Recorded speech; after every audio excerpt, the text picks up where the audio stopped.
మీరు నమ్మినా నమ్మకపోయినా ఇదే నిజం. ఒకరోజు అందరూ నిన్ను వదిలేసి వెళ్ళిపోతారు. ఎవరు లైఫ్ లాంగ్ నీతో ఉండరు. ఇదే నిజం. ఇది వినడానికి చాలా బాధగా ఉండొచ్చు. అందరూ జీవితంలో ఒక్కసారైనా ఇలా అనుకునే ఉంటారు, ఈ పర్సన్ మాత్రం మనల్ని ఎప్పటికీ వదిలి వెళ్ళిపోరు అని. కానీ లైఫ్ స్లోగా అందరికీ నేర్పిస్తుంది ఎవరు పర్మనెంట్ కాదు అని. కొంతమంది సిచ్యువేషన్స్ వల్ల దూరం అవుతారు, కొంతమంది పోను పోను మన మీద ఇంట్రెస్ట్ తగ్గిపోయి దూరం అవుతారు, ఇంకొంతమంది అసలు ఎందుకు వదిలేసిపోతున్నారు అనే రీజన్ కూడా చెప్పకుండా వెళ్ళిపోతారు. లాస్ట్కి నాకే ఎందుకు ఇలా జరుగుతుంది అని ఓవర్ థింకింగ్ చేసి చేసి చేసి బాధతో డిప్రెషన్లోకి వెళ్ళిపోతారు.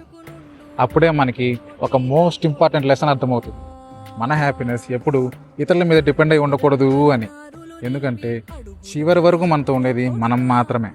అందుకే నిన్ను నువ్వు ప్రేమించడం మొదలుపెట్టు.